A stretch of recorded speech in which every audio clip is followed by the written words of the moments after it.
Week-end de top 14, mes amis. On va revenir sur ce week-end où il y a quand même des choses à dire. Puisqu'on avait des matchs importants et qu'on a des news qui sont tombées au fur et à mesure de la semaine, qui sont quand même pas trop mal. On a tout d'abord le Racing qui allait s'imposer du côté du Stade Français dans un match, voilà, 3-9, un petit match un peu radin en Pénible. point. Voilà, pénible, je trouve que c'est le bon mot. Match typiquement Ligue 1. Oyonnax a créé, je sais pas si c'est la surprise, en battant Lyon 38-20. Toulon s'est imposé à Clermont 30-27. Perpignan a tapé Montpellier. On parlera de Montpellier parce que c'est en train de nous faire une révolution sportive. C'est quelque chose. Bayonne s'est imposé du côté de Pau 35-16. Castres a battu Toulouse 31-23. Et La Rochelle a battu l'UBB dimanche soir dans un match où l'UBB peut se mordre les couilles, pour parler poliment. Et on parlera de l'UBB juste après. On va commencer par Melvin. Surprise d'Oyonnax. Petite surprise d'Oyonnax qui. Enfin, je sais pas si c'est une surprise. Est-ce que tu la prends comme une surprise? Alors franchement pas, parce qu'Oyonnax, avant l'arrêt du top 14, restait sur 3 prestations quand même assez solides dans le contenu. Donc franchement, ça me surprend pas. Oyonnax est au niveau de ce top 14 et a les armes aujourd'hui pour se maintenir. Alors est-ce que ça va durer toute la saison? J'ai un peu de doute, mais en tout cas, Oyonnax est à sa place et ça sera très compliqué d'aller gagner à Charles Maton cette saison. Eh bien écoutez, Charles Maton, j'aime bien ça. Ça, c'est les bons noms de stats qui me font plaisir quand il me dit ça. Bon Jean, je te donnerai la parole sur le foot. Le rugby, Ouais. c'est pas Ouais, ta cam. non, vas-y. Donc on va Bien passer. suivi le bon, match, vas-y. Harry. On va passer vite fait Thomas sur Montpellier. Comme ça, on va aborder directement les rumeurs et on va parler du vif pour Montpellier, qui s'est incliné du côté de Perpignan, qui continue de descendre aux enfers et qui a changé de coach. Qui a tout changé. Qui a tout changé finalement, oui, c'est vrai. Voilà, d'un directeur du rugby qui arrive en la personne de Bernard Laporte, avec derrière Patrice Colazo, Vincent Etcheto, Christian Labitte, Antoine Batut, donc en gros tous les entraîneurs qui étaient au chômage. Alors on va dire que si on prend au cas par cas, on va dire que c'est quand même des entraîneurs qui connaissent le haut, voire le très haut niveau, mais on a l'impression que c'est un puzzle aléatoire. On assemble des pièces au dernier moment. Maintenant, on va voir ce que ça va donner, parce que Vincent Etcheto a toujours voulu être un numéro 1, Patrice Colazo est un numéro 1, Bernard Laporte veut pas être sur le terrain, mais on voit mal comment Bernard Laporte ne pourrait pas être proche du terrain. Donc on va voir comment tout ça va se former. Très très gros caractère dans ce staff. Et il va falloir réagir très vite. Donc c'est surtout ça, il y a urgence. Donc là, les résultats ne plaident pas en leur faveur. Je ne sais pas si en interne, l'arrivée de tous ces entraîneurs va faire du bien, mais on verra bien. Et je remercie XVRain33 et je suis sûr à 99% que je prononce mal le pseudo pour le follow. Merci. Je voulais pas te couper Thomas dans cette très très belle explication, mais on le remercie du follow. Melvin, sur l'arrivée de Patrick Coazo, qui sort de Brive pour arriver à Montpellier. Parce que quand t'es pas bon à Brive en Pro D2, tu signes ma chère en top 14. Ouais, c'est la belle histoire pour lui parce que ça lui permet de se relancer, parce que l'expérience, la greffe en tout cas qu'Olazo à Brive n'a jamais prise. Toulon, ça s'est mal fini aussi. Va falloir qu'il se relance, notre ami Patrice Colazo. Il arrive quand même dans un club un peu bourbier parce que depuis le titre en 2012, Montpellier est en déclin. Et j'ai même tendance à dire qu'ils étaient en déclin un peu avant parce que Garbajosa, ça n'a pas fonctionné non plus. Saint-André, il y a une parenthèse idyllique avec ce bouclier de Brennus et avant ça, la Challenge Cup. Et sinon, cette équipe de Montpellier, depuis quelques années, malheureusement, elle ne figure plus dans le top 6. Et on va voir si cette révolution, en tout cas profonde, avec Bernard Laporte fonctionne, mais j'ai quand même beaucoup de doutes. Alors, quand je lis les deux premiers commentaires que je fais sur le tweet de Montpellier, il devrait être interdit d'occuper quelconque poste dans le rugby français et arrêter de voir le bal partout, monsieur Laporte, va enfin percevoir de l'argent légalement de la part de monsieur Altrad. J'ai pas l'impression que la venue de Bernard Laporte et du reste du staff montpellien satisfait grandement les supporters. Thomas, est-ce que pour toi c'est logique que Bernard Laporte retrouve un poste? Après ce qui se passe, on a tout ce qui s'est passé du côté de la Fédé de rugby, notamment avant la Coupe du Monde. Disons que c'est pas nouveau, parce que Moed Altrad avait déjà proposé un gros contrat et un poste important à Bernard Laporte. Alors je sais plus si c'est la saison dernière, en tout cas il y a quelques saisons. Donc c'est pas forcément étonnant de retrouver Bernard Laporte à ce poste-là. Après, maintenant, on peut se poser la question sur le côté un peu éthique et fameuses valeurs du rugby, parce que de toute façon, il faut arrêter avec ça. C'est plus une belle phrase qu'autre chose, hein. Les valeurs dans le rugby, je sais même pas si ça veut dire quelque chose encore aujourd'hui. Mais oui, les deux sont encore en procès. On a l'impression que c'est un peu du foutage de gueule, hein, clairement.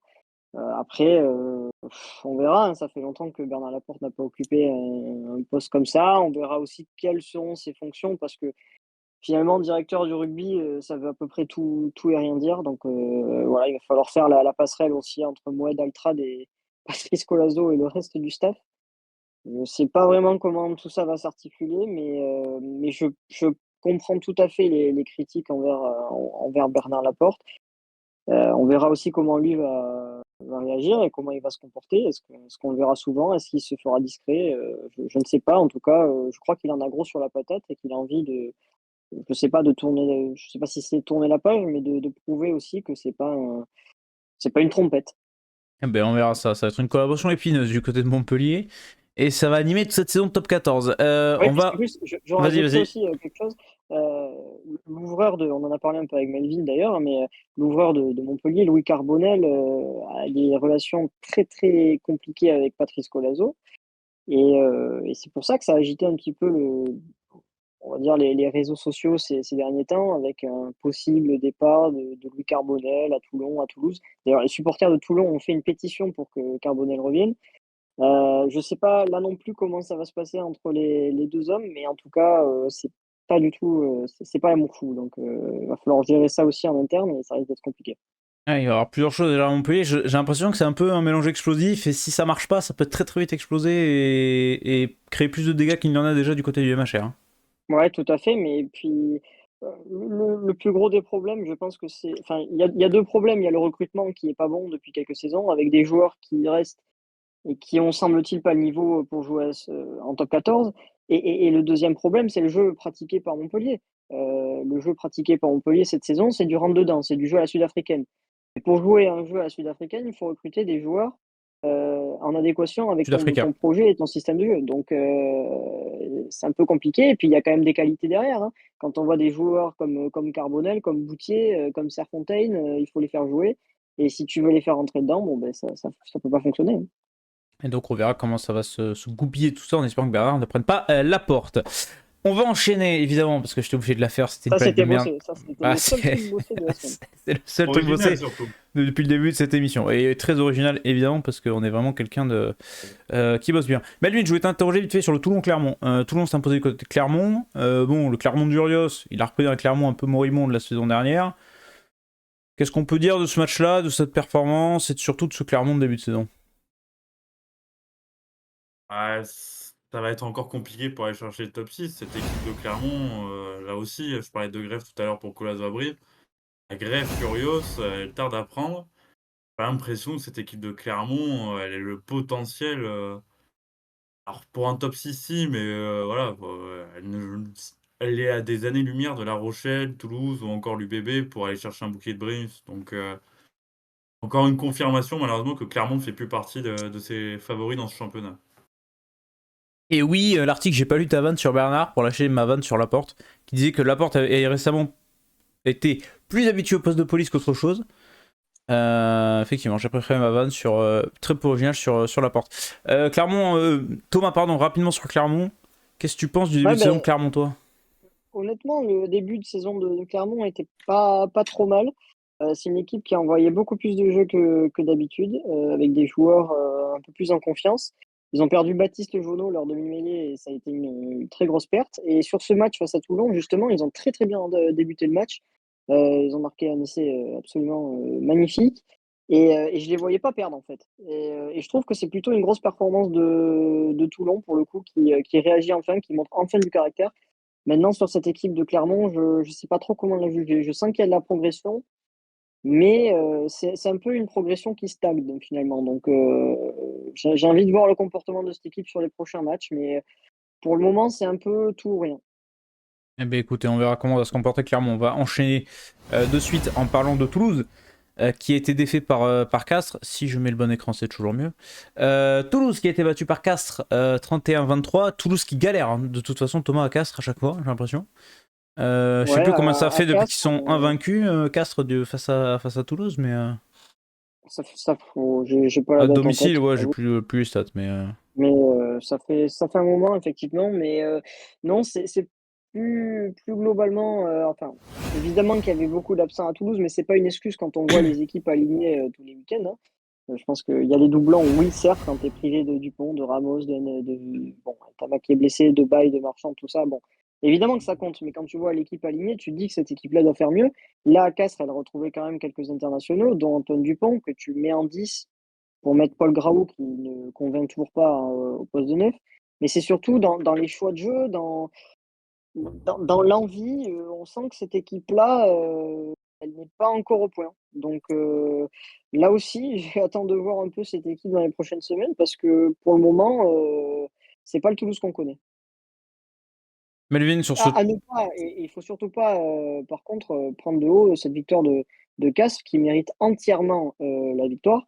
Et c'est fini cette équipe de Castres, entre guillemets, pénible, chiante à battre à domicile. C'est pas le cas. C'est une équipe qui fait du jeu. C'est une équipe qui a un très bon ouvreur, qui a de très bons arrières. Ça marque des essais et c'est plutôt, franchement, agréable à regarder.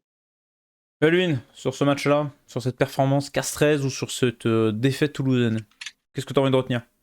Castres, c'est quand même 3 matchs à domicile cette saison et c'est 30 points à chaque fois inscrits à chaque match. Donc à domicile, voilà, ça produit du jeu et c'est récompensé par de beaux essais.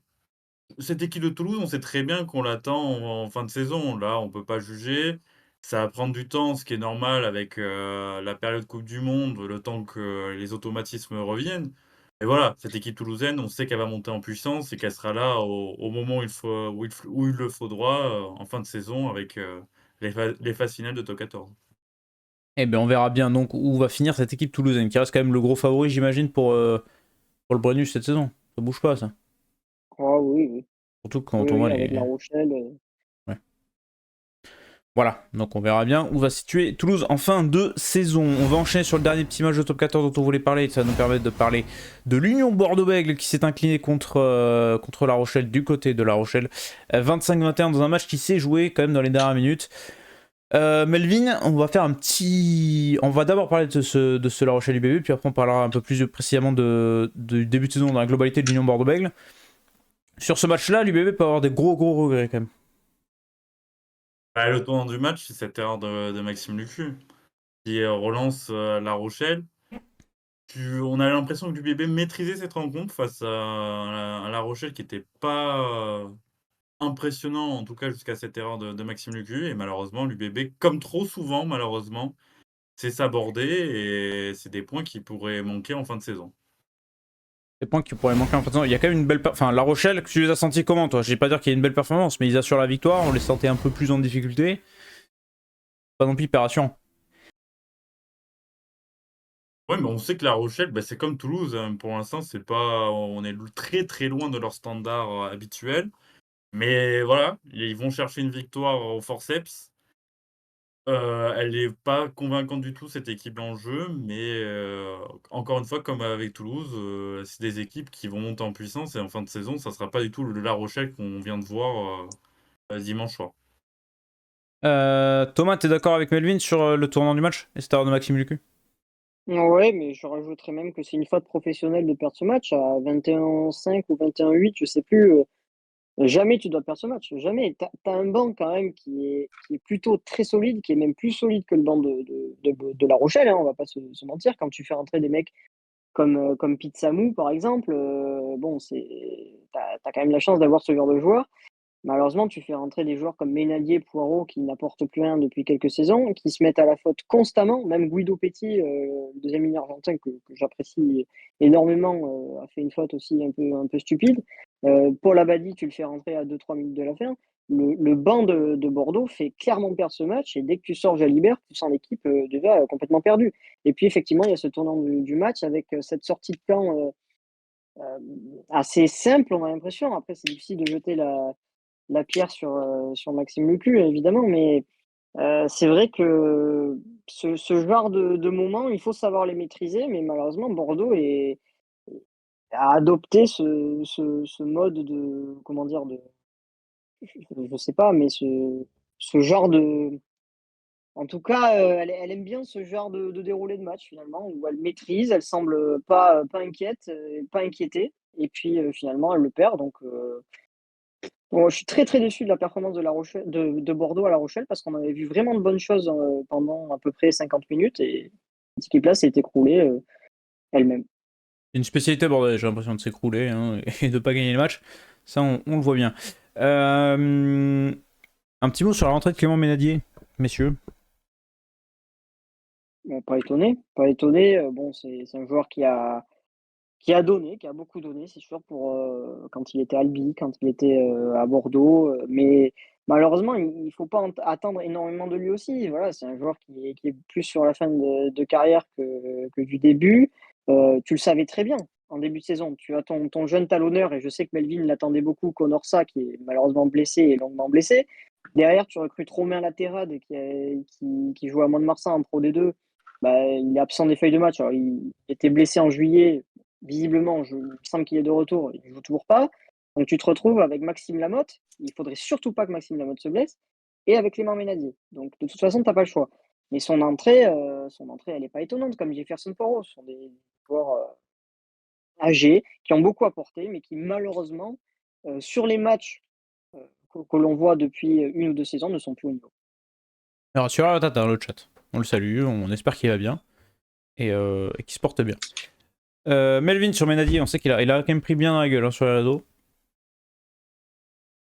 Souvent mieux que Clément Mais le Ménadier. souci, c'est que tu vois malheureusement les différences entre les apports du banc en bordelais et les apports du banc que peuvent avoir La Rochelle ou Toulouse. Et malheureusement, ça fait partie de l'écart entre ces deux gros cadors et l'UBB. Et encore une fois, sur ce match, tu mènes 21-7, tu fais des changements et mine de rien, une erreur et derrière tu perds le fil du match et voilà, tu laisses La Rochelle remporter un match qui était largement à ta portée et qui aurait pu envoyer un signal quand même au top 14 en disant bah, peut-être cette année l'UBB peut en tout cas se rapprocher de ces deux cadors que sont La Rochelle et Toulouse, qui sont les deux favoris pour le bouclier du Brennus. Et puis peut-être se faire éliminer en demi-finale comme chaque année. Sur la globalité du début de saison de l'Union Bordeaux-Bègles, Thomas, tu le juges comment ce début de saison de l'UBB qui a gâché une opportunité contre La Rochelle, mais qui fait un début de saison un peu, je sais pas, en demi-teinte, non? Si on peut. Oui, bah, c'est moyen quand tu regardes le bilan, ils sont quoi? Ils sont Hmm. 10e, je crois. Donc non, c'est pas la folie, mais surtout, bon, tu gagnes Castres, c'est déjà une belle performance. Derrière, tu prends un point aussi au Racing, mais derrière, à Toulouse, tu perds ce match, tu te tires une balle dans le pied. Tu perds là, à La Rochelle, tu te tires une balle dans le pied aussi. Donc, tu bats Montpellier, mais bon, Montpellier n'était pas en confiance. Tu bats Toulon, bon, il faut les battre maintenant parce que c'est certainement une équipe qui va monter en puissance ces prochaines semaines. C'est bien. Donc, on ne sait pas trop comment juger parce qu'on a plus l'impression que Bordeaux perd ses matchs tout seul. Et pour le moment, bon, le bilan, il est en demi-teinte. Après, voilà, il n'y a pas énormément de journées non plus. Voilà, il faut aussi que cette équipe-là s'adapte. On sait qu'il va y avoir voilà, il y a des joueurs qui reviennent, hein, des joueurs qui sont arrivés aussi récemment, Samou, Tatafou, Petit qui est revenu de la Coupe du Monde. On va voir comment ces joueurs vont se greffer aux 15 ou aux 23 titulaires, enfin aux 23 joueurs. Et on va voir, mais en tout cas, oui, le bilan, il est pour le moment mitigé. Melvin, est-ce que c'est la défaite de trop pour Yannick Bru, faut le licencier? Non, je déconne, mais. Comment tu On n'est juges pas ce au début de foot. Ah, bon, c'est le meilleur. Tu sais. Comment tu juges ce début de Encore, on parle saison, pas de sport. bordelais? Ah, il est moyen, hein, il est moyen. Alors, en fait, tu respectes ton calendrier, c'est-à-dire tu gagnes tes 3 matchs à domicile et tu perds tes 4 matchs à l'extérieur. Voilà, voilà le début de saison, c'est-à-dire qu'il n'y a pas de progression, même si c'était compliqué quand tu vois les déplacements de l'UBB. Là, les 2 matchs qui vont arriver vont être importants. La réception de Perpignan, le déplacement à Oyonnax. Faudrait, faudrait quand même prendre 2 victoires et si possible 2 victoires bonifiées, quoi. Pour revenir rapidement dans le top 6. Parce que si tu perds à Oyonnax, on verra contre Perpignan qui est un peu plus en forme aussi à domicile, ça sera pas un match facile. Et voilà, il y a 2 matchs qui, pour moi, vont être importants pour l'UBB là. Sachant qu'aller gagner à Yuna, on l'a dit, c'est pas simple. On me dit, Thomas dans le chat, un avis sur Jalibert, il est en vacances, non encore, physiquement. C'est la barbe, ça. Je l'ai en vacances. Non, je l'ai trouvé assez performant. Maintenant, le problème, c'est que tout repose sur lui. C'est un peu ça le problème à Bordeaux, c'est qu'on on oublie qu'il y a quand même 14 autres mecs, quoi, même voire 22. Donc on attend énormément de lui. Il faut pas attendre non plus de lui qu'il transperce la défense à chaque fois qu'il a le ballon. S'il a un pack qui est un peu sur le reculoir, qui n'est pas dominant dans les phases de conquête ou jeu au sol, Jalibert, c'est pas non plus un magicien. Donc là, j'ai trouvé quand même qu'il a fait un bon match. On va dire qu'il est monté en puissance. Il a fait, c'est sûr, quelques erreurs, notamment cet en avant grossier dans ses 22. Mais derrière, il se fait marquer penaud. Enfin, il fait quand même pas mal d'actions de classe. Donc voilà, on peut regarder aussi le match de Lucu, bon, qui a bien géré le match comme il sait le faire, mais qui fait aussi cette erreur qui coûte 7 points et peut-être la victoire. Compliqué de taper toujours sur Jalibert. Il y a tellement de mecs sur qui taper. Moi, je le vise pas en particulier, mais c'est vrai que quand je vois Yoram Moefana, je ne sens absolument pas de progression dans son jeu. Je trouve que c'est un joueur qui stagne, voire qui régresse. Je ne le vois pas. Il manque de perçant, on le voit plus trop, il se fait trop discret. C'est dommage parce que sur le papier, cette ligne de 3/4 de Bordeaux, je pense qu'elle en fait saliver plus d'une. Ben on verra. On a vu le magnifique essai de Damien Penaud sur ce caviar de Jalibert, qui a pris un bon taquet au passage. Ça fait plaisir sur jeter cadeau de la maison. Pour faire un point classement après cette 7ème journée, si je dis pas de conneries, top 14, le Stade Français reste leader devant le Racing et Castres. Pau 4, Montpellier dans la charrette aux côtés de Perpignan et Lyon. Bordeaux, donc on l'a dit, est 10ème, La Rochelle 8, Toulouse 7.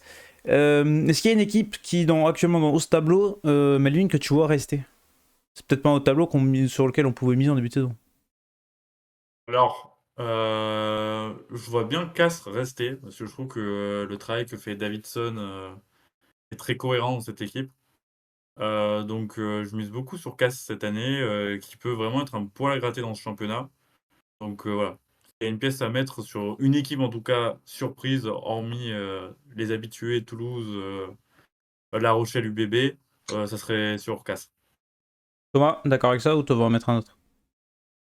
Oui, pourquoi pas Castres. Après, je suis obligé d'en donner un autre, sinon c'est pas marrant. Mais bon, on va dire, j'ai envie de dire, bon, le Racing, c'est pas forcément une surprise, mais c'est une équipe qui déçoit quand même depuis deux ou trois saisons.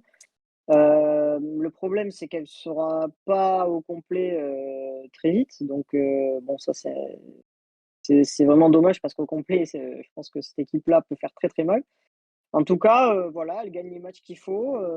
Elle est plutôt séduisante dans son jeu, notamment grâce à Tristan Teder qui arrive de Perpignan, qui est vraiment excellent. Donc, ouais, pourquoi pas. Cette équipe-là est en forme et on verra par la suite.